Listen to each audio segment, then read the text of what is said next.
In my past life as a soccer coach, once you win a national championship, everybody wants to come play for you. Really not true. Once you pay them $25,000 a year in scholarships, everybody wants to come play for you. And parents would always come to me and they'd say, okay, my son or my daughter wants to come play at your university. What is it that we have to do? What are you looking for? And being the Socratic professor that I am, I was, well, what does your son or daughter do? What do they do really well that we'd be interested in? And typically their answers are, well, they've got great vision. They're really good. They can see the entire field. Or my daughter is the fastest player. There's nobody that can beat her. Or my son's got a great left foot or really, really great in the air and can head every ball. I'm like, yeah, not bad. But to be quite honest with you, those are the last things I'm looking for. The most important thing, self-confidence. Without that skill, and I use the word skill intentionally, without that skill, we are useless as a soccer player. Because when you lose sight or belief in yourself, we're done for. I use the definition of self-confidence to be the ability or the belief to believe in yourself to accomplish any task, no matter the odds, no matter the difficulty, no matter the adversity. The belief that you can accomplish it, self-confidence. Some of you are saying, great, I don't have it, I'm so shy, I'll never do good. And you start to drag all the way down here. But I use the word skill because I believe it can be trained. And I'll show you a couple of ways in which we do. Hopefully I won't run out of time. I don't use any slides because my speech always goes here, or here, or here.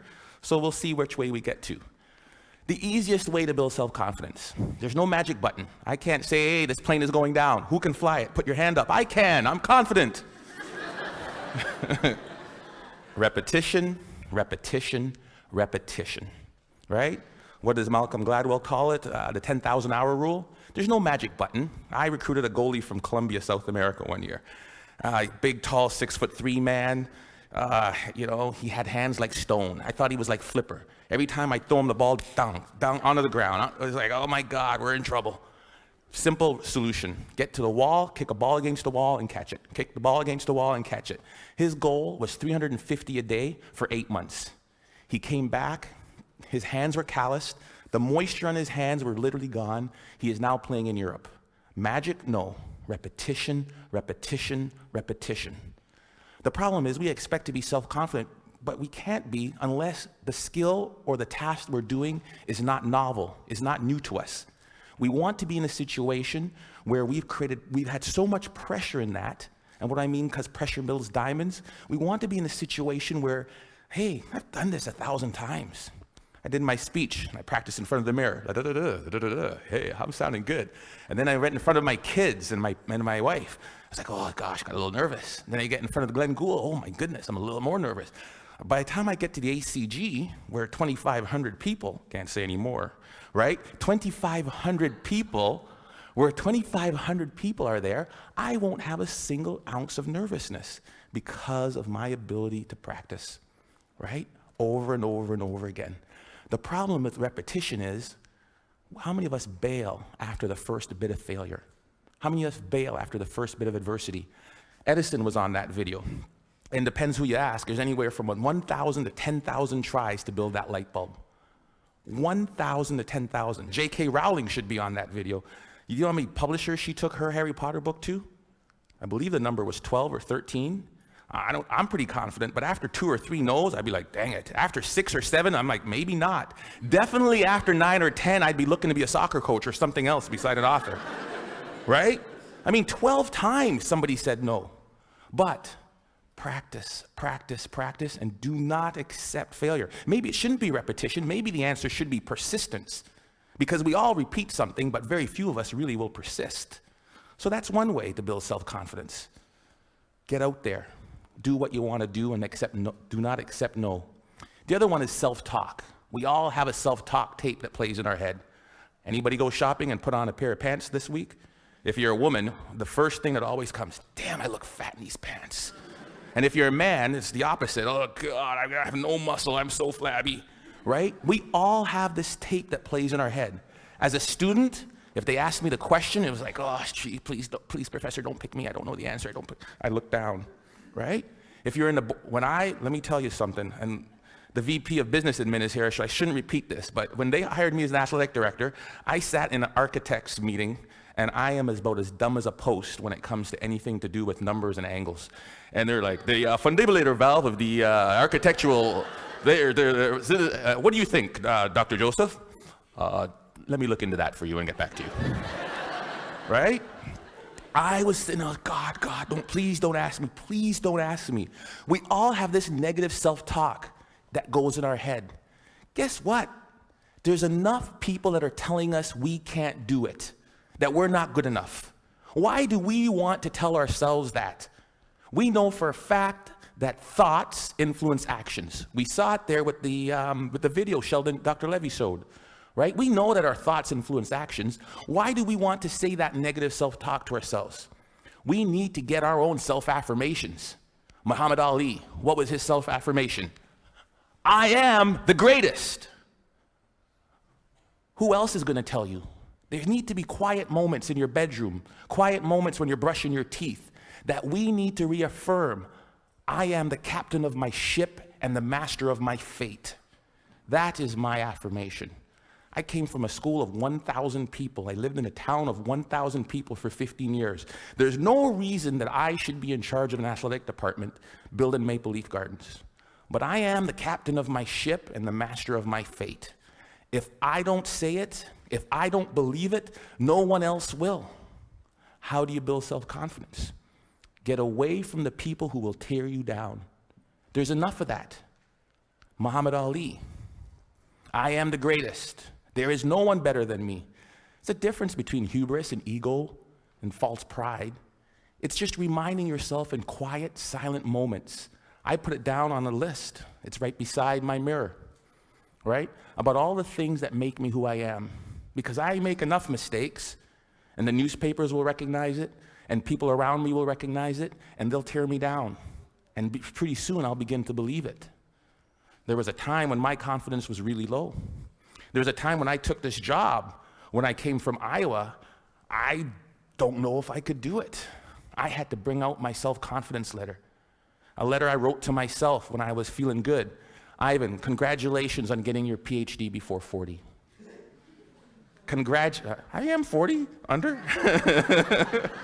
Congratulations on winning a national championship. Good job on raising 3 good kids and marrying the right woman.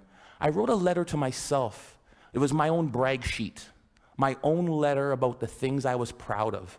Because there are moments, and we'll all experience them in our career, in our life, in our job hunting, in our relationships, when we are not feeling good about who and what and where we are. And I had to bring out that letter and read it time and time again for a period of about 2 weeks to weather me through that storm. It was important. Stop the self-talk, the negative self-talk. If you'll watch, you'll see some athletes, they'll have a little bandage or a little brand around them. Lance Armstrong's a perfect one. What's his self-affirmation? Live Strong isn't a brand. It was to remind him of who he was. Live strong. Then it came a brand. He would move that from one arm to the next arm when doubt and fear came into his mind. Live strong. Put it on there. Let's go. We'll all have it. Replace it. 2 ways to build self-confidence. Worried about my time, I'm going to tell you of one way that you can build self-confidence in others. We are coaches and educators. We are teachers. We are people who will create value in the world. And in doing that, we are critical by the nature of what we do. I am a coach. I want you to score a goal. Ball went over high. Dang it, the ball went high. Thank you, coach. I know that. Feedback tells me that. So what do? I need you to put your elbow or here. I need you to put your knee over the ball. I need to follow through. Boom, land, great. Notice I never made it as a professional. What can we do? We fix mistakes. When I'm fixing that mistake, Johnny, this is terrible. You need to bend your knee. You need to do this. What have I done to Johnny's self-confidence? Bend your knee. Think of this. Next thing you know, Johnny's crushed. Ignore what Johnny does wrong and find Bob or Sally or Frida over here. Great goal, Frida. I loved how you kept your knee low, you followed through, and you landed like this. Great job. Johnny, great. Johnny's not demoralized. His confidence isn't shot. And what I've done is I've built up Frida's. Imagine how we could change the way we parented kids. Instead of, get that glass off the counter, what's wrong with you? If we catch them while they're good. Great job. Great job. Thank you, Alice, for taking your glass to the counter. It sounds simple, but we forget about it. Or as educators, or somebody as a team, if we manage to praise the positive behavior that we wanted to reinforce. We forget it. It sounds so simple. Catch them when they're good. We forget it. It's simple. Here's what they did. There was a study in Kansas that did this. They did video, and we all do video, and we showed the video of them doing the run of the play. This goal happened because the basket wasn't protected. We didn't rotate here right. We needed to do this, and then to cover the slot. And if that's the baseline, improvement of the Kansas State team went like this. Then they said they ignored all of that, and they just showed them the times they did it right. The times they did it perfect, that presented no goals, spoke to the same points, improvement went like that. It changed and revolutionized the way we as coaches interact with our student athletes. We can apply that to the business world. We can apply that to our student group works. We can apply that to our management teams easily. Catch them when they're good. Last and certainly not least, my son is really good at this. Self-confident people interpret feedback the way they choose to. I asked my son, who is by the far terrible athlete, gets it from his dad. The games, they win 5-0. How was the game? Oh, great. I scored 3 goals. I got 2 assists. I'm like, I did not see him touch the puck. But he has his own perception of how he did. I love it. Right? I'm that guy. I'm like, I remember when I was taking when I met my wife, it was in the Commons. Polly, would you like to go to the movies? Ladies, dingle, dingle, dingle. And she goes, no. I ask her again, because I think that she just hasn't seen me in the right light. Maybe that's not the wrong shirt on, right? Because I'm interpreting that the way I want to interpret it. Finally, I ask her out again. She gives me this one comment, right? Or she sent it through her friend, because that's the way you did it back then. She wouldn't date you unless it was the last person on Earth. The hell was freezing over. There was a small chance we had to save the planet Earth. Some people's like, there's no chance. I'm like, you're saying there's a chance. Right? Because that's how I'm going to interpret it. If I could give you one thing to take from this, it is, no one will believe in you unless you do. Listen to the words of that video.